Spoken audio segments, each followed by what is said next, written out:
നമസ്കാരം. ഹലോ ഡോക്ടറിലേക്ക് ഏവർക്കും സ്വാഗതം. ഇന്ന് കേരളം ഒന്നടങ്കം ലഹരി എന്ന മഹാവിപത്തിനെതിരെയുള്ള ഒരു പോരാട്ടത്തിലാണ്. എല്ലായിടങ്ങളിലും ലഹരിക്കെതിരെയുള്ള ഓരോ തരത്തിലുള്ള പ്രതിരോധ മാർഗങ്ങൾ നമ്മൾ സ്വീകരിച്ചുകൊണ്ടിരിക്കുകയാണ്. അതിനോടൊപ്പം തന്നെ ലഹരി എന്ന വിപത്തിൽ നിന്നും എങ്ങനെ രക്ഷപ്പെടാം, എങ്ങനെ അതിൻ്റെ ആ ഒരു കരങ്ങളിലേക്ക് ചെല്ലാതിരിക്കാം തുടങ്ങിയ കാര്യങ്ങളെക്കുറിച്ച് നമ്മൾ ഓരോരുത്തരും മെഡിക്കൽ പരമായി അറിഞ്ഞിരിക്കേണ്ടത് വളരെ അത്യാവശ്യമാണ്. അതുകൊണ്ട് തന്നെ ഹലോ ഡോക്ടറിൽ ഇന്ന് നമ്മൾ അറിയുവാൻ പോകുന്നത് ലഹരിക്കെതിരെയുള്ള പോരാട്ടത്തിൽ ആരോഗ്യപരമായി നമ്മൾ എന്തൊക്കെ കാര്യങ്ങൾ ശ്രദ്ധിക്കണമെന്ന വിഷയമാണ്. ഇന്ന് ഈ വിഷയത്തിൽ നമ്മളോടൊപ്പം സംസാരിക്കുവാൻ ഇവിടെയുള്ളത് കൊല്ലം ഗവൺമെൻറ് മെഡിക്കൽ കോളേജിലെ സൈക്യാട്രി വിഭാഗം പ്രൊഫസറും വകുപ്പ് മേധാവിയുമായ ഡോക്ടർ മോഹൻ റോയ് ജിയാണ്. ഡോക്ടർ നമസ്കാരം. ഹലോ ഡോക്ടറിലേക്ക് സ്വാഗതം. നമസ്കാരം ഡോക്ടർ. നമ്മൾ ഈ പറഞ്ഞു വെച്ചതുപോലെ തന്നെ ഈ ഒരു ലഹരിക്ക് എന്ന മഹാവിപത്തിനെതിരെ നമ്മൾ എല്ലാവരും ഒരുമിച്ച് നിൽക്കുന്ന ഒരു സമയമാണ്. അപ്പോൾ ലഹരിയെ നേരിടുവാൻ, ലഹരിയെ പ്രതിരോധിക്കുവാൻ നമുക്ക് പല കാര്യങ്ങളും അറിയേണ്ടതായിട്ടുണ്ട്. അപ്പോൾ ഹലോ ഡോക്ടറിലേക്ക് ഞാൻ പ്രേക്ഷകരെയും ഒരേപോലെ സ്വാഗതം ചെയ്യുകയാണ്. ഈ ഒരു വിഷയത്തിൽ നിങ്ങളുടെ സംശയങ്ങളുമായി താഴെ കാണുന്ന നമ്പറിൽ നിങ്ങൾക്ക് ഡോക്ടറുമായി സംവദിക്കാം. ഡോക്ടർ, ഞാൻ പറഞ്ഞു വന്നത് ലഹരിക്കെതിരെയുള്ള പോരാട്ടത്തിൽ നമ്മൾ എല്ലാവരും തന്നെ ഒത്തൊരുമയോടുകൂടി മുന്നോട്ട് പോകുമ്പോൾ ഇതിനെ ഈ ഒരു ലഹരിയുടെ കരങ്ങളിലേക്ക് എത്തിപ്പെടാതിരിക്കാൻ നമ്മൾ പ്രധാനമായും മനഃശാസ്ത്രപരമായി അറിഞ്ഞിരിക്കേണ്ട, ശ്രദ്ധിക്കേണ്ട കാര്യങ്ങൾ എന്തൊക്കെയാണ്? ഇതിൽ പല ലഹരി പദാർത്ഥങ്ങൾക്കും പതിയിരിക്കുന്ന പല അപകടങ്ങളുണ്ട്. ഇപ്പം നമുക്കറിയാവുന്നതുപോലെ ചില നിർഭാഗ്യകരമായ സംഭവങ്ങളെങ്കിൽ ഈ ലഹരി ഉപയോഗിച്ച ആൾക്കാർ മരണപ്പെട്ടു പോകുന്നതായി നമ്മൾ കേട്ടിട്ടുണ്ട്. ഈ ലഹരി ഉപയോഗിക്കുന്ന ആൾക്കാർ മരണപ്പെട്ടു പോകുന്നതിന് പല കാരണങ്ങളുണ്ട്. അതിപ്പോൾ ദീർഘനാളായി ലഹരി ഉപയോഗിക്കുന്നവർക്ക് ലഹരിയുടെ പ്രശ്നങ്ങൾ കൊണ്ടാവാം, അവരുടെ മറ്റ് ആരോഗ്യ പ്രശ്നങ്ങൾ അധികരിക്കുന്നത് കൊണ്ടാവാം, അങ്ങനെയൊക്കെയുള്ള പല കാരണങ്ങളുണ്ടെങ്കിലും ഇപ്പോൾ നമ്മൾ മനസ്സിലാക്കേണ്ട ഒരു പ്രധാനപ്പെട്ട കാര്യം എന്ന് വെച്ചാൽ ഇതൊരു നിരോധിത വസ്തുവാണ്. അപ്പോൾ നമ്മളൊക്കെ കടകളിൽ പോയി പല സാധനങ്ങളും വാങ്ങാറുണ്ട്, നമ്മൾ ഭക്ഷണം വാങ്ങാറുണ്ട്, അല്ലെങ്കിൽ പാക്കറ്റിലുള്ള കാര്യങ്ങൾ വാങ്ങാറുണ്ട്. ഇതിലൊക്കെ പ്രധാനമായിട്ടുള്ളത് ഇത് ആരുണ്ടാക്കി, എവിടെ ഉണ്ടാക്കി, അതിൻ്റെ എക്സ്പയറി ഡേറ്റ് എന്നാണ്, എന്ന് വരെയാണ് ഉപയോഗിക്കാവുന്നത്. ഇതിലെന്തെങ്കിലും കുഴപ്പമുണ്ടെങ്കിൽ നമുക്ക് അധികാരികളെ സമീപിക്കാനുള്ള സംവിധാനങ്ങൾ, ഇപ്പോൾ ഹോട്ടൽ വാങ്ങുന്ന ഭക്ഷണമാണെങ്കിൽ ഫുഡ് സേഫ്റ്റി അതോറിറ്റി ഉൾപ്പെടെ ഉണ്ട്. നമ്മളിതിൽ ലഹരിയുടെ കാര്യത്തിൽ നമ്മൾ മനസ്സിലാക്കേണ്ട ഏറ്റവും പ്രധാനപ്പെട്ട കാര്യം ഇത് നിരോധിത ലഹരി വസ്തുക്കൾ. ഇപ്പോൾ മദ്യത്തെക്കുറിച്ചോ പുകയിലയെക്കുറിച്ചോ അല്ല സംസാരിക്കുന്നത്. ഏതു രാജ്യത്തും നിയന്ത്രിത ലഹരിയും അനിയന്ത്രിത ലഹരിയും ഉണ്ട്. നിയന്ത്രിത ലഹരി നമ്മുടെ ഇന്ത്യയിലെ ഇപ്പോൾ മദ്യവും പുകയിലയുമാണ്. അനിയന്ത്രിത ലഹരികളാണ് മറ്റുള്ളവ. ഈ അനിയന്ത്രിത ലഹരികൾ നമ്മൾ ഉപയോഗിക്കുമ്പോൾ, വാങ്ങുമ്പോൾ ഇതിൽ മായം കലർത്താനുള്ളൊരു സാധ്യത വളരെ കൂടുതലാണ്. അതൊരു ചതിയിൽ വഞ്ചന എന്ന് തന്നെ പറയാവുന്നതാണ്. കാരണം അല്ലെങ്കിൽ തന്നെ ഈ പദാർത്ഥങ്ങൾക്ക് വളരെയധികം വിലയുള്ളവരെ, ഇപ്പോൾ ഇൻ്റർനാഷണൽ മാർക്കറ്റിൽ നമ്മൾ സർവ്വസാധാരണമായി ഇപ്പോൾ പറഞ്ഞുകൊണ്ടിരിക്കുന്ന MDMA എന്ന പദാർത്ഥത്തിന് ഏകദേശം 5.25 മുതൽ 5.5 കോടി വരെ രൂപയുണ്ടെന്നാണ് ഒരു കിലോയ്ക്ക് പറയുന്നത്. അപ്പോൾ ഇത്തരത്തിലുള്ള ഒരു ലഹരി പദാർത്ഥം ഒരാളുടെ കയ്യിൽ കിട്ടുകയാണെന്ന് വിചാരിക്കൂ. ഇപ്പോൾ 1000 രൂപയുള്ള ലഹരി പദാർത്ഥത്തിൻ്റെ 10 ഗ്രാം അദ്ദേഹത്തിൻ്റെ കയ്യിൽ കിട്ടുന്നു. അദ്ദേഹത്തിന് 10,000 രൂപ ചിലവാക്കേണ്ടി വന്നു എന്ന് വിചാരിക്കൂ. ഇത് 20 ഗ്രാം ആക്കി വിറ്റ് കഴിഞ്ഞാൽ അയാൾക്ക് 20,000 രൂപ ലഭിക്കും. ഈ 10 ഗ്രാമിന് 20,000 രൂപ ലാഭമുള്ള വസ്തുവാക്കി മാറ്റാൻ, 20 ഗ്രാം ആക്കി മാറ്റാൻ അദ്ദേഹത്തിന് എന്തും ചെയ്യാമെന്നേ. അദ്ദേഹത്തിന് അതിൽ പാറ്റാ ഗുളിക വേണമെങ്കിൽ പൊടിച്ചിടാം, അദ്ദേഹത്തിന് എലിവിഷം പൊടിച്ചിടാം, കരിയില പൊടിച്ചിടാം, ചത്ത അട്ടയെ വേണമെങ്കിൽ ഇടാം. അങ്ങനെ വിവിധ മാർഗങ്ങളിലൂടെ ഇതിനെ കുറച്ചുകൂടി മലിനമാക്കാം. അപ്പോൾ ലഹരി പദാർത്ഥങ്ങൾ തന്നെ മലിനമാണ് എന്ന് നമ്മൾ വിചാരിച്ചാൽ ഇതിനെ കുറച്ചുകൂടി മലിനമാക്കുകയും ഇത്തരത്തിൽ ഉപയോഗിക്കുന്ന പദാർത്ഥങ്ങൾ, ഇപ്പോൾ ബാറ്ററി പൊടിയാണെന്ന് വെച്ചോളൂ, അല്ലെങ്കിൽ മറ്റ് പദാർത്ഥങ്ങളാണെങ്കിൽ ഇത് ഉപയോഗിക്കുമ്പോൾ, ഇപ്പോൾ നമ്മൾ ലഹരി പല വിധത്തിലും ഉപയോഗിക്കുന്നുണ്ട്. ഞരമ്പുകളിൽ കുത്തിവയ്ക്കുന്ന ലഹരിയൊക്കെ ഉണ്ട്. അപ്പോൾ ഇത്തരത്തിലാണ് ആ ലഹരി ഉപയോഗിക്കുന്നതെങ്കിൽ ആ ലഹരിയുടെയൊക്കെ ഒറ്റ പ്രാവശ്യത്തെ ഉപയോഗം കൊണ്ട് തന്നെ മരണം സംഭവിച്ചേക്കാം. നമുക്കതിൽ മനസ്സിലാകുന്നത് ഇത്തരത്തിലുള്ള ആൾക്കാരുടെ പോസ്റ്റ്മോർട്ടം ഒക്കെ നടത്തുമ്പോൾ ഇപ്പോൾ ഏതൊരു ലഹരി പദാർത്ഥവും മരണകാരണമായേക്കാവുന്ന ഡോസ് എത്രയാണോ എന്നുള്ളതിനെക്കുറിച്ച് ധാരാളം ഡേറ്റ അവൈലബിളാണ്, നമുക്ക് കിട്ടും. ചില വ്യക്തികൾ അത്രത്തോളം ഒന്നും ലഹരി ഉപയോഗിക്കാതെ തന്നെ മരണപ്പെടുന്നുണ്ട്. അതിൻ്റെ പുറകിലുള്ളൊരു കാരണം ഇതാവാം. അപ്പോൾ നമ്മൾ എപ്പോഴും മനസ്സിലാക്കേണ്ടത് നെവർ സ്റ്റാർട്ട് അഗെയിൻ എന്ന പോളിസി അല്ല, വീണ്ടും ഒരിക്കൽ തുടങ്ങരുത് എന്നുള്ളതല്ല, നെവർ സ്റ്റാർട്ട് എന്ന് തന്നെയാണ്, ഒരിക്കലും തുടങ്ങരുത് എന്നാണ്. അതാണ് ലഹരി വിരുദ്ധ പോരാട്ടത്തിൻ്റെ, ലഹരി വിരുദ്ധ ബോധവൽക്കരണത്തിൻ്റെ കാതലാകേണ്ടത്. ഇനി എങ്ങാണ് നിർഭാഗ്യവശാൽ ലഹരി ഒരു പ്രാവശ്യം ഉപയോഗിക്കേണ്ടി വന്നു എന്ന് വിചാരിക്കുക. ഈ പറയുന്ന പല അനിയന്ത്രിത ലഹരികളും ഒറ്റ പ്രാവശ്യം ഉപയോഗിച്ച് നിങ്ങൾക്ക് വലിയ കുഴപ്പമൊന്നും ഇല്ലാതെ ഇരിക്കുന്നെങ്കിൽ അതൊന്ന് നിങ്ങൾക്ക് തോന്നുന്നതാവാം, അതൊരു വലിയ കാര്യം തന്നെയാണ്. ചിലപ്പോൾ അതിൻ്റെ അനന്തരഫലങ്ങൾ നിങ്ങൾ പിന്നെ ആയിരിക്കും അനുഭവിക്കുക.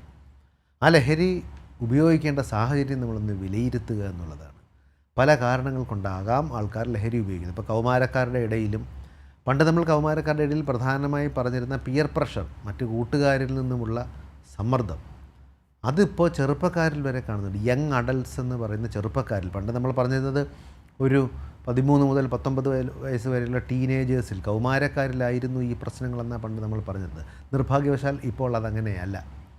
ഇപ്പോൾ ഈ ചെറുപ്പക്കാരിലും ഇത് കണ്ടുവരുന്നുണ്ട്. അതായത് ഈ ലഹരി ഉപയോഗിക്കുന്നത് എന്തോ വലിയ കാര്യമാണെന്നും, ലഹരി ഉപയോഗിക്കുന്നത് ഒരു പുരുഷത്വത്തിൻ്റെ ലക്ഷണമാണെന്നും, ഈ ലഹരിയൊക്കെ എല്ലാവരും ഉപയോഗിക്കുന്നതാണെന്നും, ഇത് സർവ്വസാധാരണമാണെന്നുമുള്ള ഒരു തെറ്റിദ്ധാരണ. ഇനി ലഹരി ഉപയോഗിച്ചില്ലെങ്കിൽ നിങ്ങൾക്ക് നിങ്ങളുടെ ആ ഗ്രൂപ്പിൻ്റെ കൂടെ, നിങ്ങളുടെ സുഹൃത്തുക്കളുടെ കൂടെ നിൽക്കാൻ പറ്റില്ല എന്നുള്ള ഒരു ഭയം. കാരണം എല്ലാവരും ഉപയോഗിക്കുന്നില്ല. നിങ്ങൾ ഉപയോഗിച്ചില്ലെങ്കിൽ നിങ്ങൾ ഒറ്റപ്പെടും, നിങ്ങൾ ആ ഗ്രൂപ്പിൽ നിന്ന്, കൂട്ടുകെട്ടിൽ നിന്ന് പുറത്താകുമെന്നുള്ള ഒരവസ്ഥയും കൂടി എത്തിയിട്ടുണ്ട്. അത്തരം സാഹചര്യങ്ങളിൽ വ്യക്തികൾ ലഹരിയിലേക്ക് പോകും.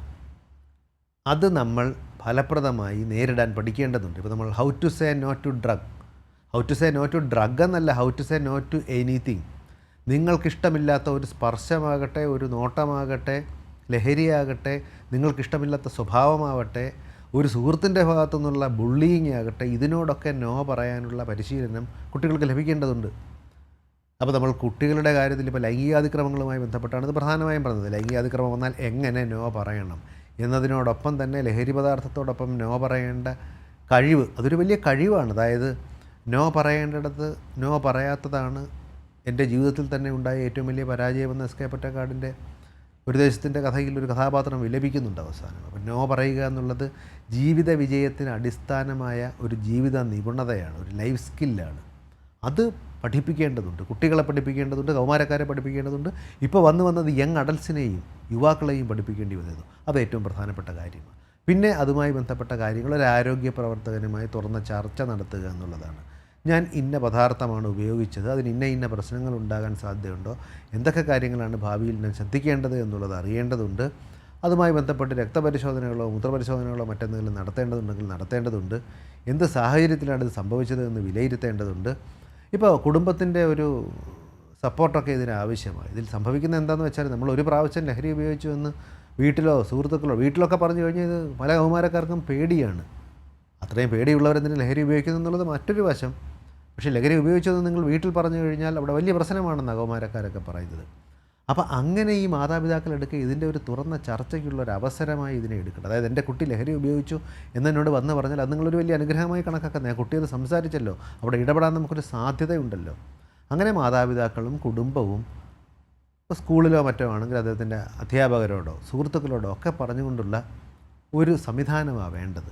ഒറ്റയ്ക്കൊരു വ്യക്തി, എപ്പോഴും ഓർക്കേണ്ട ഒരു കാര്യം, ഒറ്റയ്ക്കൊരു വ്യക്തിക്ക് ലഹരി ഉപയോഗിക്കാൻ തോന്നിയെങ്കിൽ അതിനൊരു സാഹചര്യം ഉണ്ടായിരുന്നെന്നും ആ സാഹചര്യം നിലനിൽക്കുമെന്നും ആ സാഹചര്യം തുടരാൻ സാധ്യതയുണ്ട് എന്നുമുള്ളതാണ്. ഇത് മനസ്സിലാക്കിക്കൊണ്ട് ആ വ്യക്തിയെ കാണേണ്ടതുണ്ട്. ആ വ്യക്തിയുടെ കുടുംബം അതിനെ അങ്ങനെ സ്വീകരിക്കേണ്ടതുണ്ട്. സമൂഹവും അങ്ങനെ എടുക്കേണ്ടതുണ്ട്. ഇപ്പോൾ ചില ആൾക്കാരെയൊക്കെ തന്നെ നമ്മൾ അറസ്റ്റ് ചെയ്യുന്നു ലഹരിയുമായി ബന്ധപ്പെട്ട് അറസ്റ്റ് ചെയ്യുമ്പോൾ ആ അറസ്റ്റിന് ശേഷമുള്ള അവരുടെ സ്വഭാവം എന്താണെന്ന് പരിശോധിക്കും. ഇപ്പോൾ ഒറ്റ പ്രാവശ്യമായിരിക്കാം അദ്ദേഹത്തിൻ്റെ കയ്യിൽ നിന്ന് ലഹരി ലഭിക്കുന്നത്. യഥാർത്ഥത്തിലെ NDPS ആക്റ്റിൽ തന്നെ ഇപ്പോൾ നമ്മൾ കൊണ്ടുവരാൻ ഉദ്ദേശിക്കുന്ന ഒരു ഭേദഗതി എന്ന് പറഞ്ഞാൽ അത് ക്വാണ്ടിറ്റി അനുസരിച്ച്, ഇപ്പോൾ തന്നെ അതിലുള്ള രീതി ഉണ്ട്. പക്ഷേ നിങ്ങൾ ഉപയോഗിക്കാനാണോ നിങ്ങൾ വിൽക്കാനാണോ വാങ്ങിയത്, നിങ്ങളുടെ കയ്യിലുള്ള ക്വാണ്ടിറ്റിക്ക് അനുസരിച്ച് അത് തീരുമാനിക്കും. ഇപ്പോൾ നമ്മൾ 1-2 പ്രാവശ്യം ഉപയോഗിക്കുന്നതിന് വാങ്ങുന്ന ക്വാണ്ടിറ്റിയും നിങ്ങൾ വിൽക്കാൻ വാങ്ങുന്ന ക്വാണ്ടിറ്റിയും വ്യത്യസ്തമാണല്ലോ. നിങ്ങൾ ഉപയോഗിക്കാനാണ് ഈ ക്വാണ്ടിറ്റി വാങ്ങുന്നതെങ്കിൽ അവരെ ചികിത്സയിലേക്ക് വിടാനും അങ്ങനെ ചികിത്സിക്കുന്നവരെ നിരന്തരം നിരീക്ഷണത്തിൽ വയ്ക്കാനും അവരുടെ കേസിൻ്റെ കാര്യത്തിലുമൊക്കെ ആ ഇളവുകൾ കൊടുക്കാനുമുള്ള സംവിധാനം തന്നെ NDPS ആക്റ്റിൽ വേണമെന്ന്, അത് ലോകത്ത് പല രാജ്യങ്ങളിലും അത്തരത്തിലുള്ള നിയമങ്ങളുണ്ട്. നമ്മുടെ നാട്ടിലും NDPS ആക്റ്റിൻ്റെ കാലാനുസൃതമായ ഭേദഗതിയിൽ ഇത് വരണമെന്നുൾപ്പെടെ ചർച്ച നടക്കുന്നുണ്ട്. അപ്പോൾ അത്തരം കാലാനുസൃതമായ മാറ്റങ്ങൾ വരുമ്പോൾ അതിനനുസരിച്ചായിരിക്കണം ലഹരി ഉപയോഗിക്കുന്നവരോട്, അല്ലെങ്കിൽ 1-2 പ്രാവശ്യം ലഹരി ഉപയോഗിച്ചത്, ഞാൻ പറയുന്നത് ഇതിനെ വിപണിയിലാക്കുന്നവരെ വിൽക്കുന്നവരെ ഒക്കെ മറ്റു രീതിയിൽ തന്നെയാകും നിയമപരമായി തന്നെ കൃത്യമായി നേരിടേണ്ടതുണ്ട്. പക്ഷേ അവരുടെ കാര്യത്തിൽ കുറച്ചുകൂടി ലീനിയൻസി സമൂഹം കാണിക്കേണ്ടതെന്നുള്ളത് എന്നൊരു ചിന്തയാണ് ലോകവ്യാപകമായിട്ടുള്ളത്. അതുതന്നെ നമ്മുടെ നാട്ടിലും വേണ്ടി വന്നേക്കാം. ഡോക്ടർ പറഞ്ഞു തുടങ്ങിയത് ഈ ലഹരി ഉപയോഗിച്ച് തിരിച്ചു വരുന്നതിനേക്കാൾ ഏറ്റവും പ്രധാനം ലഹരി ഉപയോഗിക്കാതിരിക്കുക എന്നുള്ളതാണ്. അവിടെയാണ് ഈ ബോധവൽക്കരണത്തിൻ്റെ ആവശ്യം വളരെയധികം അത്യാവശ്യമായി മാറുന്നത്. ഇവിടെ നമ്മുടെ സമൂഹം നേരിടുന്നൊരു പ്രശ്നം, നമ്മൾ നമ്മുടെ പുതുതലമുറയെ ലഹരിയിലേക്ക് കൊടുക്കാതിരിക്കുവാൻ നമ്മൾ ഏത് ഘട്ടം മുതലാണ് ബോധവൽക്കരണം തുടരേണ്ടത്? ഇപ്പോൾ വളരെ ചെറിയ കുട്ടികളിലേക്ക് പോവുകയാണെങ്കിൽ അവർക്ക് അറിയാത്തൊരു വിവരം നമ്മൾ ഇൻഫർമേഷൻ കൊടുക്കുന്ന പോലെ ഇരിക്കും. അപ്പോൾ നമ്മുടെ ഏത് കാലഘട്ടം തൊട്ടാണ് നമ്മൾ കുട്ടികൾക്കിടയിൽ, നമ്മുടെ സമൂഹത്തിടയിൽ ലഹരിയുടെ ബോധവൽക്കരണം ശക്തമാക്കേണ്ടത്? ഇത് യഥാർത്ഥത്തിൽ വളരെ പ്രധാനപ്പെട്ട ഒരു കാര്യമാണ്. കാരണം നമ്മളിത് മനസ്സിലാക്കേണ്ടത്, ഇത് യഥാർത്ഥത്തിൽ 2-3 വർഷം മുമ്പ് കേരളത്തിൽ ലഹരിയുമായി ബന്ധപ്പെട്ടുള്ള ഒരു ആദ്യ തല യോഗങ്ങളും ചർച്ചകളും ഒക്കെ നടക്കുകയും അന്ന് വിദ്യാഭ്യാസ വകുപ്പിൻ്റെ നേതൃത്വത്തിൽ കുറേ മോഡ്യൂളുകളൊക്കെ കൊണ്ടുവരികയും ചെയ്തിട്ടുണ്ട്. ആ മോഡ്യൂളുമായി ബന്ധപ്പെട്ട ഒരു കമ്മിറ്റിയിൽ ഞാനും ഒരു അംഗമായിരുന്നു. അന്ന് യഥാർത്ഥത്തിൽ വന്നൊരു ചോദ്യമാണിത്. ഇത് ആദ്യം പറഞ്ഞത് 5ാം ക്ലാസ് മുതലുള്ള കുട്ടികൾക്ക് ഇത് പറഞ്ഞാൽ മതി എന്നുള്ളത്, അതായത് 10 വയസ്സ്. അപ്പോൾ അന്ന് തന്നെ പലരും പറഞ്ഞിരുന്നു 10 വയസ്സെന്നൊക്കെ പറഞ്ഞത് ലഹരിയെക്കുറിച്ച് സംസാരിക്കാനുള്ള വളരെ ചെറിയ പ്രായമല്ലേ എന്നുള്ളതാണ്. അന്ന് ഞങ്ങളൊക്കെ പറഞ്ഞത്, ഞങ്ങൾ കുറച്ച് പേർ പറഞ്ഞത് 1ാം ക്ലാസ്സിൽ വെച്ച് തുടങ്ങണമെന്ന് പറഞ്ഞു. വലിയ എതിർപ്പും ഒക്കെ ഉണ്ടായി. അന്ന് 1ാം ക്ലാസ്സിലൊക്കെ എന്താണ് ലഹരിയെക്കുറിച്ച് സംസാരിക്കേണ്ടത് എന്നുള്ള ഒരു വിഷയം അവിടെ വന്നു. നമ്മൾ യഥാർത്ഥത്തിൽ ഇതിൽ മനസ്സിലാക്കേണ്ടത്, 1ാം ക്ലാസ് തൊട്ട് നിങ്ങൾ ലഹരിയെക്കുറിച്ചല്ലെന്നേ സംസാരിക്കേണ്ടത്. നിങ്ങൾ 1ാം ക്ലാസ് തൊട്ട് ശീലങ്ങളെക്കുറിച്ച് സംസാരിക്കണം. അപ്പോൾ തന്നെ ഒരു വാദം, നല്ല ശീലവും ചീത്ത ശീലവും, അങ്ങനെയാണല്ലോ. നമുക്ക് ഈ നല്ലതും ചീത്തയുമായി പറഞ്ഞാലേ കാര്യം വ്യക്തമാവുമെന്ന് വിചാരിക്കുന്നത്. അങ്ങനെയല്ല. ആരോഗ്യശീലങ്ങളെക്കുറിച്ചും അനാരോഗ്യശീലങ്ങളെക്കുറിച്ചും നമുക്ക് ചർച്ച ചെയ്യാമെന്ന് പറയുക. 1ാം ക്ലാസ്സിലെ കുട്ടി രാവിലെ എഴുന്നേറ്റ് പല്ല് തേക്കുന്നു, അല്ലെങ്കിൽ രാത്രി കിടക്കുന്നതിന് മുമ്പ് പല്ല് തേക്കുന്നു. ആരോഗ്യശീലമാണോ അനാരോഗ്യശീലമാണോ? സംശയമൊന്നുമില്ലല്ലോ. അത് കഴിഞ്ഞ് രാവിലെ കുളിക്കുന്നു, ഭക്ഷണം കഴിക്കുന്നു, ബ്രേക്ക്ഫാസ്റ്റ് സ്കിപ്പ് ചെയ്യുന്ന പോകുന്ന ധാരാളം പേരുണ്ട്. ഇതൊക്കെ ആരോഗ്യശീലങ്ങളിൽ വെച്ചോളൂ നിങ്ങൾ. കുട്ടി രാവിലെ എഴുന്നേറ്റ് വീട്ടിൻ്റെ പുറത്തേക്ക് ഇറങ്ങുമ്പോൾ അടുത്ത പറമ്പിൽ നിന്നും വല്ലാത്ത ഒരു ഗന്ധം ലഭിക്കുന്നു. ഗന്ധം നോക്കുമ്പോൾ അടുത്ത പറമ്പിൽ നിന്നും ഒരാൾ സിഗരറ്റ് വലിക്കുകയാണ്, ബീഡി വലിക്കുകയാണ്. അത് ആരോഗ്യശീലമാണോ അനാരോഗ്യശീലമാണോ എന്ന് കുട്ടിയോട് ചോദിക്കുക. ചോദ്യോത്തര രീതിയിലാകട്ടെ. അനാരോഗ്യശീലം എന്തുകൊണ്ടാണെന്ന് കുട്ടിക്ക് പറഞ്ഞു കൊടുക്കണം. ഇവിടെ നമ്മളെന്താ ലഹരി വസ്തുവിനെക്കുറിച്ച് സംസാരിക്കുകയാണ്, ഇവിടെ ശീലങ്ങളെക്കുറിച്ചല്ലേ സംസാരിക്കുന്നത്. അത്തരത്തിലാണ് ഇത് കുട്ടികളിലേക്ക് എത്തിക്കേണ്ടത്. അല്ലാതെ പലപ്പോഴും കേരളത്തിൽ ഉൾപ്പെടെ തന്നെയുള്ള ലഹരി വിരുദ്ധ ബോധവൽക്കരണ ക്ലാസുകൾ യഥാർത്ഥത്തിൽ ലഹരി ബോധവൽക്കരണ ക്ലാസുകളായി മാറിയിരുന്നു. കേരളത്തിൽ ഒരു ഘട്ടത്തിലൊക്കെ ചില പദാർത്ഥങ്ങൾ ക്ലാസ്സിലൊക്കെ കൊണ്ടുവന്ന്, ഈ പറയുന്ന നിരോധിച്ച പദാർത്ഥങ്ങളൊക്കെ ക്ലാസ്സിൽ കൊണ്ടുപോയി ഇതൊക്കെ കാണിച്ച്, ഇതാണ് കുട്ടികളെ ഈ സംഭവം, ഇത് കഴിച്ചാൽ ഇങ്ങനെ ഇരിക്കുമെന്നൊക്കെ പറയും. പലപ്പോഴും നിർഭാഗ്യവശാൽ നമുക്ക് കിട്ടിയിട്ടുള്ള വിവരമനുസരിച്ച് ശരിയാണെങ്കിൽ ഈ ക്ലാസ്സിൽ കൊണ്ടുപോയ ലഹരി പദാർത്ഥങ്ങൾ കുറച്ച് കഴിഞ്ഞ് ഈ ക്ലാസ്സുകളിൽ നിന്നും കാണാതായ സംഭവങ്ങൾ വരെ ഉണ്ടായിട്ടുണ്ട്. ഒരിക്കലും അങ്ങനെയല്ല ഇത് ചെയ്യേണ്ടത്. ലഹരിയെക്കുറിച്ച് പറയുമ്പോൾ ശ്രദ്ധിക്കേണ്ടത്, ലഹരിക്കെതിരായി ചെറുപ്പക്കാർ, യുവാക്കൾ നിങ്ങളോട് പറയുന്ന കാര്യങ്ങൾ എന്താണെന്നും കൂടി നിങ്ങൾ ശ്രദ്ധിക്കണം.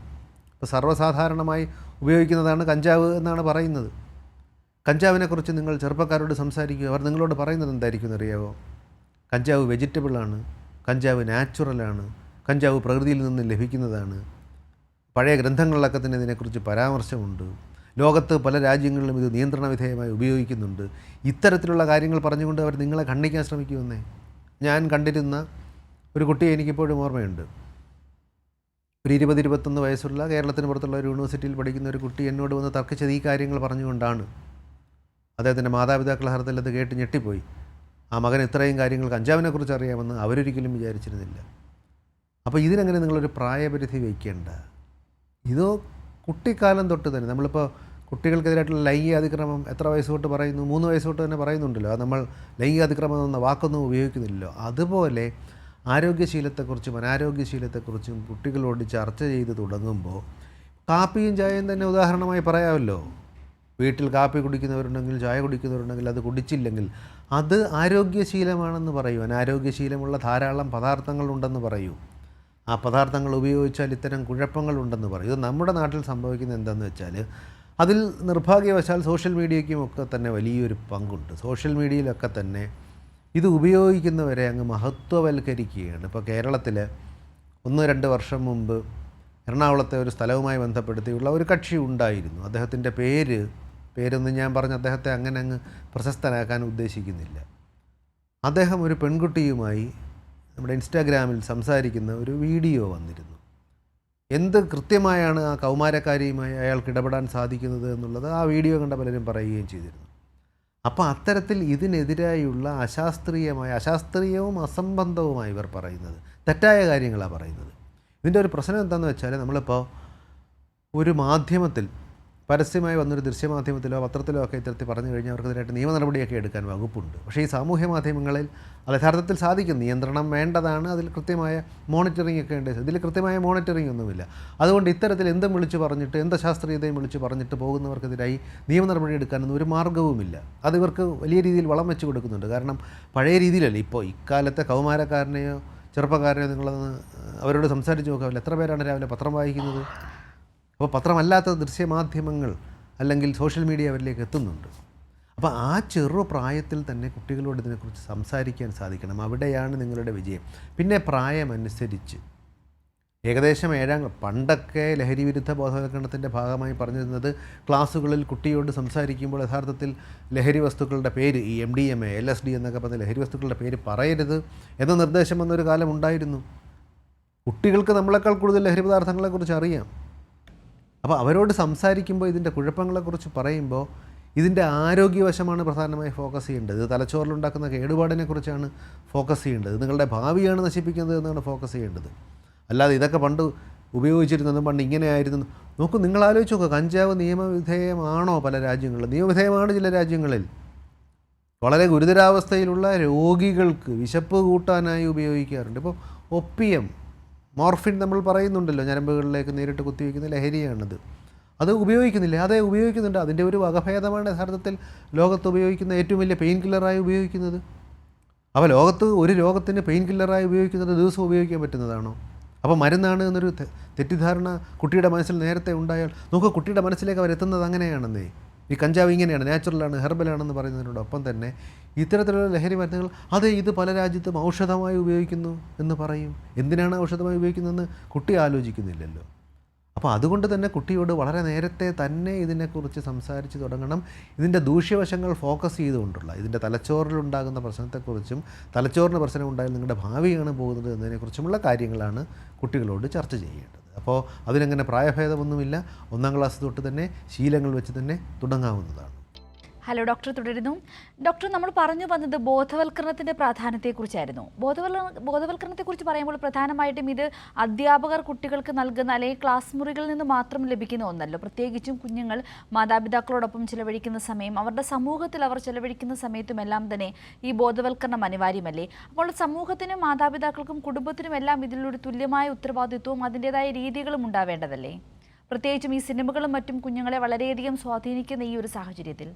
അല്ല, യഥാർത്ഥത്തിൽ ചോദ്യം നമുക്ക് ഈ ലഹരിയുമായി ബന്ധപ്പെട്ട് പ്രവർത്തിക്കുമ്പോൾ നമുക്ക് കിട്ടുന്ന രസകരമായ ചോദ്യങ്ങളിലൊന്നായത്. കാരണം നിങ്ങളൊന്ന് ആലോചിച്ച് നോക്കൂ, നിങ്ങളുടെ കുട്ടി ആരോഗ്യപരമായ രീതിയിൽ ഭക്ഷണം കഴിക്കണം, കുട്ടിക്കൊരു ആരോഗ്യ ജീവിതശൈലി ഉണ്ടാവണം. ഇതാരാണ് ചെയ്യേണ്ടത്? പ്രാഥമികമായി ഇതാരാ ഉറപ്പുവരുത്തേണ്ടത്? ഇത് മാതാപിതാക്കളാണ്. നമ്മുടെ നാട്ടിൽ നിർഭാഗ്യവശാൽ ഏറ്റവും വലിയ പ്രശ്നം എന്താണെന്ന് വെച്ചാൽ, ഇത് പറയുമ്പോൾ ചിലപ്പോൾ എനിക്കെതിരായിട്ട് വിമർശനങ്ങൾ ഉണ്ടായേക്കാം, എന്നാലും അങ്ങനെ ആയിക്കോട്ടെ. നമ്മുടെ നാട്ടിൽ നമ്മൾ വിചാരിച്ചിരിക്കുന്നത് നമുക്ക് 1 2 കുട്ടികളുണ്ട്, നമുക്ക് ഈ കുട്ടിയുടെ സ്വഭാവം നിയന്ത്രിക്കാൻ പറ്റുന്നില്ല, നമുക്ക് ഈ കുട്ടിയുടെ ബാഗ് പരിശോധിക്കാൻ പറ്റില്ല, നമുക്ക് ഈ കുട്ടിയുടെ വീട്ടിൽ സ്വഭാവ സവിശേഷതകൾ ശ്രദ്ധിക്കാൻ പറ്റുന്നില്ല, ഇതെല്ലാം കൂടി അധ്യാപകയോ ചെയ്ത് ഒരു പാക്കേജ് ഫോമാറ്റിൽ തിരിച്ചു തരണം എന്നാണോ നിങ്ങൾ വിചാരിക്കുന്നത്? അധ്യാപകനും അധ്യാപികയ്ക്കും 50 60 കുട്ടികൾ ക്ലാസ്സിലുണ്ടെങ്കിൽ അവർക്ക് പഠിപ്പിക്കുക എന്ന പ്രധാനപ്പെട്ട ഒരു പണി കൂടി ഉണ്ടെന്നേ. ഇത് വീട്ടിലാണ് ചെയ്യേണ്ടത്. ഇവിടെ പേരൻറ്റിങ് സ്കിൽസ് എന്ന് പറയുന്ന ഒരു കാര്യമുണ്ട്. കുട്ടിയോട് ഏത് പേരൻറ്റിങ്, ഇപ്പോൾ അധ്യാപകൻ കുട്ടിയെ വഴക്ക് പറഞ്ഞാൽ അധ്യാപകൻ കുട്ടിയെ വഴക്ക് പറയാമല്ലോ. അത് യഥാർത്ഥ കാര്യത്തിൽ നല്ല കാര്യത്തിനാണോ ചീത്ത കാര്യത്തിനാണോ എന്ന് പോലും അറിയാതെ പോയി അധ്യാപകരെ തെറി വിളിക്കുന്ന എത്രയോ മാതാപിതാക്കളുടെ കാര്യം പല പരിശീലന പരിപാടികളിലും വെച്ച് അധ്യാപകരോട് നേരിട്ട് പറഞ്ഞിട്ടുണ്ട്. ഇനി ഇത് പറയുന്നതുകൊണ്ട് അധ്യാപകരെ എല്ലാം അങ്ങ് വെള്ളപൂശുകയോ ന്യായീകരിക്കുകയോ ഒന്നുമില്ല. കുഴപ്പക്കാരായ അധ്യാപകന്മാരോ അധ്യാപികമാരോ നമ്മുടെ ഇടയിൽ ഉണ്ടെന്നും നമുക്കറിയാം. പക്ഷേ ഇത്തരത്തിലുള്ള ശീലങ്ങൾ കുടുംബത്തിൽ നിന്ന് തന്നെയാണ് കുട്ടിക്ക് ലഭിക്കേണ്ടത്. മദ്യം ഉപയോഗിക്കരുത്, മദ്യം കുഴപ്പമാണ് എന്ന് ടി വിയിലൂടെയോ മാധ്യമങ്ങളിലൂടെയോ കേൾക്കുന്ന കുട്ടിയുടെ വീട്ടിൽ അച്ഛൻ രാത്രിയിൽ തുറന്നു വെച്ചുകൊണ്ട് മദ്യപിക്കുന്നത് കണ്ട കുട്ടിയുടെ മനസ്സിലേക്ക് എന്താണ് ഉണ്ടാവുക? അല്ലെങ്കിൽ വീട്ടിൽ പ്രശ്നമുണ്ടാക്കുന്ന ഒരു മദ്യപാനത്തിന് ശേഷം പ്രശ്നമുണ്ടാക്കുന്ന, പണ്ട് നമ്മൾ പിതാവിൻ്റെ കാര്യം മാത്രമാണ് പറഞ്ഞിരുന്നത്. ഇപ്പോൾ പിതാവ് മാത്രമല്ല, ചില മാതാവുകളും മദ്യപിക്കാറുണ്ടല്ലോ. അത്തരത്തിൽ കുടുംബത്തിലെ തന്നെ ഇതിനെക്കുറിച്ചുള്ള ചർച്ചകളുണ്ടാണ്. ഇതിനാണ് ഞാൻ പറഞ്ഞത്, ആരോഗ്യശീലം അനാരോഗ്യശീലം എന്ന രീതിയിൽ വീട്ടിൽ ചർച്ചയുണ്ടാവുകയും ഈ ശീലങ്ങൾ എന്താണെന്ന് കുട്ടിയെ വീട്ടിൽ പഠിപ്പിക്കുകയും വേണം. പക്ഷേ അതിലൊരു പരിമിതി നമുക്കുള്ളതെന്ന് വെച്ചാൽ ശാസ്ത്രീയമായ രക്ഷകർത്തൃത്വം, സയൻറ്റിഫിക് പേരൻറ്റിങ് എന്താണ് എന്നുള്ള കാര്യത്തിൽ പല പ്രശ്നങ്ങളുമുണ്ട്. ഇത് നമ്മൾ ശാസ്ത്രീയമായി പരിശീലിപ്പിക്കുന്നില്ല എന്നുള്ളൊരു പ്രശ്നവുമുണ്ട്. അപ്പോൾ കേൾക്കുന്ന എല്ലാവരും ചോദിച്ചേക്കുന്നത് പേരൻറ്റിങ്, രക്ഷകർത്താവാൻ എന്തെങ്കിലും പരിശീലനം വേണമെന്ന് ചോദിച്ചാൽ 2 കുട്ടികളുള്ള ആരോട് ചോദിച്ചാലും ഇന്നത്തെ കാലത്ത് മനസ്സിലാവും. പണ്ട് നമുക്ക് 7-8 കുട്ടികളുണ്ടായിരുന്ന കാലത്ത്, കൂട്ടുകുടുംബമായിരുന്ന കാലത്ത് പലരുമൊക്കെ അങ്ങ് വളർന്നപ്പോൾ അങ്ങനെയൊന്നും അല്ലായിരുന്നു. 1-2 കുട്ടികളുള്ളവരോട് ഇക്കാലത്ത് ചോദിച്ചാൽ മനസ്സിലാകും അവർ പേരൻറ്റിങ് എന്ന് പറയുന്നത് എത്രത്തോളം ദുർഘടമായ ഒരു കാര്യമാണെന്ന്. അത്ര എളുപ്പമൊന്നുമല്ല പേരൻറ്റിങ്. ഇത് കൃത്യമായി മനസ്സിലാക്കുകയും കുട്ടിയോട് ഇടപഴകുകയും കുട്ടിയുടെ ശാരീരിക മാനസിക വളർച്ചയുടെ വികാസത്തിൻ്റെ ഘട്ടങ്ങളിൽ അവനോടുണ്ടായിരിക്കുകയും ചെയ്യുക എന്നുള്ളത് ഏതൊരു പേരൻറ്റും ചെയ്യേണ്ട കാര്യമാണ്. അല്ലാതെ ആ സമയത്തൊന്നും പേരൻ്റ് എന്ന രീതിയിൽ നിങ്ങൾ അവൈലബിൾ അല്ലാതെ ഇരിക്കുകയും ഇതെല്ലാം കൂടി നിങ്ങൾ പഠിപ്പിക്കാൻ വിടുന്ന സ്കൂളിലെ അധ്യാപകയും മാത്രം ശരിയാക്കി അങ്ങ് തരുമെന്ന് നിങ്ങൾ വിചാരിച്ചിട്ടുണ്ടെങ്കിൽ തീർച്ചയായിട്ടും നിങ്ങളൊരു മൂഢസ്വർഗത്തിൽ തന്നെയാണ് ജീവിക്കുന്നത്. അങ്ങനെ ഒന്നും കാര്യം നടക്കാൻ പോകുന്നില്ല. പല അധ്യാപികമാരും മാതൃക കാണിച്ചുകൊണ്ട് കുട്ടികളെ കൃത്യമായ വഴികളിലൂടെ മുന്നോട്ട് കൊണ്ടുപോകുന്നുണ്ട് എന്നതുള്ളതൊക്കെ ശരി തന്നെ. പ്രാഥമികമായി കുട്ടിയെ വളർത്തുന്നതിൻ്റെ ഉത്തരവാദിത്തം മാതാപിതാക്കൾ ഏറ്റെടുക്കേണ്ടതുണ്ട്. അവിടെ തന്നെ ഇത്തരം ചർച്ചകൾ വരേണ്ടതുണ്ട്. മാധ്യമങ്ങളിലും മറ്റുമൊക്കെ പടച്ചു വിടുന്നത് എന്താണെന്ന് വെച്ചാൽ നമുക്കറിയാമല്ലോ. സെൻസർ ബോർഡിൻ്റെ ഒരു സർട്ടിഫിക്കറ്റ് ഉണ്ട് എന്ന് വെച്ചുകൊണ്ട് മദ്യപാനം ആരോഗ്യത്തിന് ഹാനികരം എന്ന് എഴുതി കാണിക്കണമെന്നുള്ളത് കൊണ്ട് 2.5 മണിക്കൂർ സിനിമയിൽ 2 മണിക്കൂർ പൂർണ്ണമായും മദ്യപാനം കാണിച്ചിട്ട് അത് ഹാനികരമാണ് എന്ന് എഴുതി വെച്ചിട്ട് വല്ല കാര്യവുമുണ്ടോ? 2 മണിക്കൂറുള്ള സിനിമയിൽ ഇത്ര ശതമാനം സമയത്തേക്ക് മാത്രമേ ലഹരിയുടെ ഉപയോഗം കാണിക്കാവൂ എന്ന് വരണം. അത് നിയന്ത്രിത ലഹരികളും അനിയന്ത്രിത ലഹരികൾ ഉപയോഗിച്ചു കഴിഞ്ഞാൽ വലിയ കഴിവുമൊക്കെ കിട്ടുമെന്ന് വിശ്വസിപ്പിക്കുന്ന കഥാപാത്രങ്ങൾ സിനിമയിൽ വന്നിരിക്കുന്നു. എന്ന് മാത്രമല്ല, ഇന്ത്യയിൽ ഇക്കാലത്ത് ഒരു 3-4 വർഷം മുമ്പ് തെക്കേ ഇന്ത്യയിൽ ഇറങ്ങിയ ഒരു സിനിമ, അത് ലഹരിവിരുദ്ധമായി ബന്ധപ്പെട്ട ഒരു സിനിമയിലെ ആ രംഗങ്ങൾ ഉൾപ്പെടെ ഡ്രഗ് മാഫിയയുടെ സ്വാധീനത്താലാണ്. ഇപ്പോൾ ഒരു പ്രത്യേക ലഹരി മരുന്ന് കഴിച്ചു കഴിഞ്ഞാൽ വലിയ ശക്തി ഉണ്ടാകുന്നതായിട്ട് അതിലെ നായകനോ വില്ലനോ എന്തോ തോന്നുമത്രേ. ആ രംഗം പോലും യഥാർത്ഥത്തിൽ ഡ്രഗ് മാഫിയയുടെ സ്വാധീനത്തിൽ വന്നതാണ് എന്നുള്ള വാർത്തകൾ വരെയുണ്ട്. അപ്പോൾ ഇത്തരം പ്രശ്നങ്ങൾ നാലുപാടും ഉള്ളപ്പോൾ മാതാപിതാക്കൾ തന്നെയാണ് ജാഗരൂകരാകേണ്ടത്. ഇതിൽ മാതാപിതാക്കളോടൊപ്പം സമൂഹവും സംവിധാനങ്ങളും പോലീസും എക്സൈസും ബാക്കിയൊക്കെ വേണം. ഇത് ലഹരി ഉപയോഗത്തിന് കുട്ടിയെ പിടിച്ചു കഴിഞ്ഞാൽ പോലീസ് നിയന്ത്രിച്ചില്ല, എക്സൈസ് എന്തുകൊണ്ട് ചെയ്തില്ല, ആരോഗ്യവകുപ്പ് എന്തുകൊണ്ട് ചെയ്തില്ല എന്ന് ചോദിക്കുന്നത് നിങ്ങളുടെ കുട്ടിക്ക് അസുഖമായി വീട്ടിൽ കിടക്കുമ്പോൾ എന്തുകൊണ്ട് ആരോഗ്യവകുപ്പ് നിങ്ങളുടെ വീട്ടിൽ വന്ന് പരിശോധിച്ചില്ല എന്ന് ചോദിക്കുന്നതിന് തുല്യമാണ്. പ്രാഥമികമായി നിങ്ങളുടെ ഉത്തരവാദിത്വം നിറവേറ്റിയാൽ മാത്രമേ ബാക്കി സംവിധാനങ്ങൾക്ക് നിങ്ങളുടെ കൂടെ നിൽക്കാൻ സാധിക്കൂ എന്നുള്ളത് മാതാപിതാക്കൾ മനസ്സിലാക്കും. വളരെ ചുരുങ്ങിയ സമയം കൊണ്ട് നമുക്ക് സംസാരിക്കാൻ പറ്റുന്ന ഒരു വിഷയമല്ല, ഇത് വളരെ വിശാലമായി ചർച്ച ചെയ്യേണ്ട ഒരു വിഷയമാണ്. ഒരു ചർച്ചയിലേക്കാണ് ഇന്ന് കേരളം മുന്നോട്ട് പോകുന്നതും. ലഹരിയുമായി ബന്ധപ്പെട്ട് നിരവധി വാർത്തകൾ വരുന്ന ഒരു സാഹചര്യത്തിൽ ഹലോ ഡോക്ടറിൽ കൂടെ നമ്മളിനി ഈ ബോധവൽക്കരണത്തെക്കുറിച്ച് സംസാരിച്ചത് വളരെയധികം അത്യാവശ്യമായി പ്രാധാന്യമുള്ള വിഷയം തന്നെയാണ്. ഇന്നീ വിഷയങ്ങളെല്ലാം നമ്മളോട് പങ്കുവച്ചത് കൊല്ലം ഗവൺമെൻറ് മെഡിക്കൽ കോളേജിലെ സൈക്യാട്രി വിഭാഗം പ്രൊഫസറും വകുപ്പ് മേധാവിയുമായ ഡോക്ടർ മോഹൻ റോയ് ജിയാണ്. ഡോക്ടർ വളരെയധികം നന്ദി. ഹലോ ഡോക്ടർ ഇവിടെ പൂർണ്ണമാവുകയാണ്. നമസ്കാരം.